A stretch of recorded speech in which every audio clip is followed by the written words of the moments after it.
Jelajahi cara baru mendapatkan informasi. Download Metro TV Extend sekarang. Dokteran Pak Syahril, misalnya sudah ada laporan yang masuk ke Kemenkes, seperti apa langkah yang akan diambil sampai nantinya sudah ada yang ditetapkan sebagai pelaku begitu ya dan akan diberikan sanksi?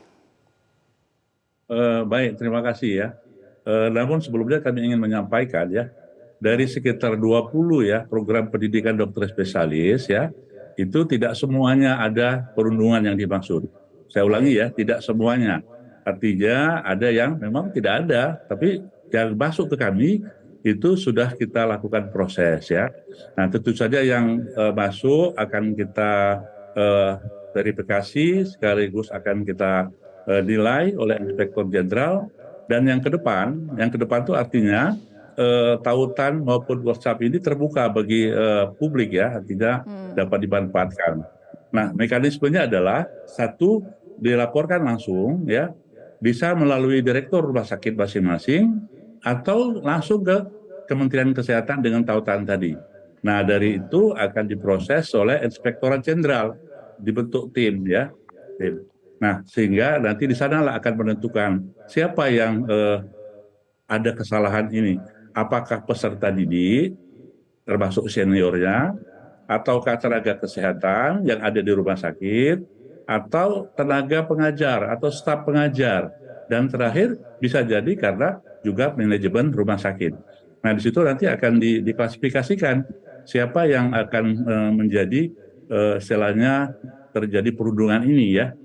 Nah selanjutnya tentu saja kami ingin menyampaikan bahwa rumah sakit pendidikan di vertikal milik Kementerian Kesehatan ini, instruksi yang dibuat oleh Menteri Kesehatan itu ditujukan kepada Direktur Utama Rumah Sakit Vertikal, di mana seluruh institusi pendidikan kedokteran itu melakukan pembelajaran di sana.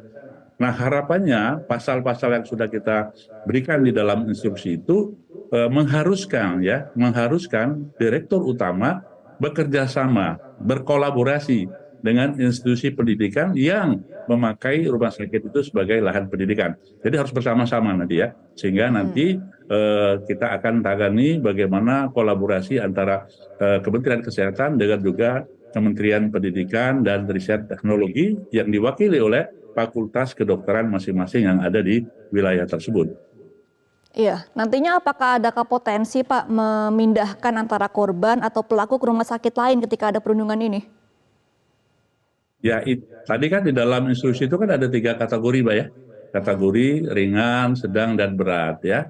Nah, yang paling berat itu mengembalikan ya peserta didik. Kalau ini peserta didik ya yang melakukan, apakah itu dilakukan oleh senior ke junior ya, maka kalau dia dianggap berat, maka kita akan mengembalikan kepada institusi pendidikan bahwa yang bersangkutan ini untuk tidak melakukan dulu pembelajaran di rumah sakit yang ada di rumah sakit Kementerian Kesehatan.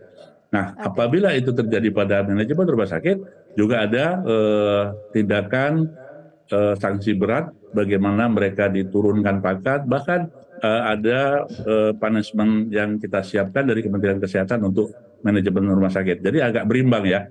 Jadi bukan hanya peserta didik, tapi juga tenaga pengajar, tenaga kesehatan yang ada di lingkungannya maupun oleh manajemen rumah sakit.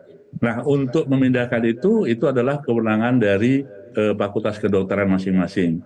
Apakah yang bersangkutan akan diskorsing dulu selama 1 tahun umpamanya dan ikut kembali dalam pendidikan, dan belum ada wacana memindahkan yang bersangkutan ke perguruan tinggi atau fakultas kedokteran yang lain. Oke, Pak Syahril, dengan adanya informasi ini, apakah ini akan berdampak kepada masyarakat yang akan berobat ke rumah sakit tersebut? Ya, sangat jelas. Jadi kami awali Undang-Undang Kesehatan yang kemarin disahkan memang harus menjamin masyarakat. Ya, karena tujuannya adalah reformasi atau transformasi layanan kesehatan. Jadi bagaimana masyarakat juga mendapatkan layanan yang mudah aksesnya dan juga bermutu, dan juga dengan tidak adanya sistem perundungan yang ada, membuat calon-calon dokter ini yang sedang berpraktek di rumah sakit itu mempunyai moralitas yang tinggi, kredibilitas yang tinggi maupun profesionalis yang tinggi. Tidak dalam tekanan-tekanan karena ada perundungan-perundungan yang mungkin selama ini ada di beberapa PPDS yang lain gitu. Nah, Pak Syahril, jika sesama tenaga medis ini diketahui bisa melakukan perundungan begitu ya, apakah ada potensi juga terjadi kepada pasien nantinya?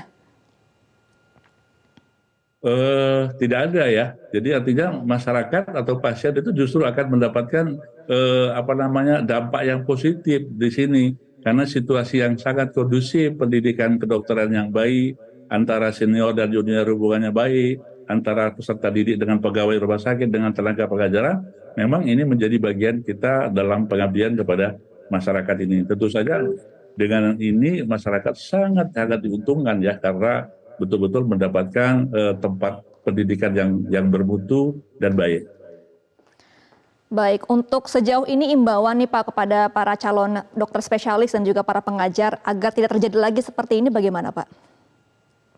Ya, tentu saja dengan media yang kita berikan ini adalah komunikasi publik, instruksi sudah diberikan ke semuanya dan tidak ada sebetulnya satu orang pun yang terkait di dalam sistem pendidikan ini, apakah peserta didik yang junior dan senior, kemudian tenaga kesehatan, kemudian tenaga pengajar, direksi rumah sakit, dan juga pihak-pihak fakultas kedokteran harus memberikan penguatan dalam hal ini. Karena tujuan kita adalah betul-betul ingin bagaimana sistem pendidikan ini tidak betul-betul bebas dari perundungan yang membuat semua peserta didik itu enjoy lah, menikmati selama pendidikan dan dia tidak tertekan maupun ketakutan ya, termasuk kecemasan karena ada suatu perundungan-perundungan yang bisa terjadi pada peserta didik tersebut gitu Pak.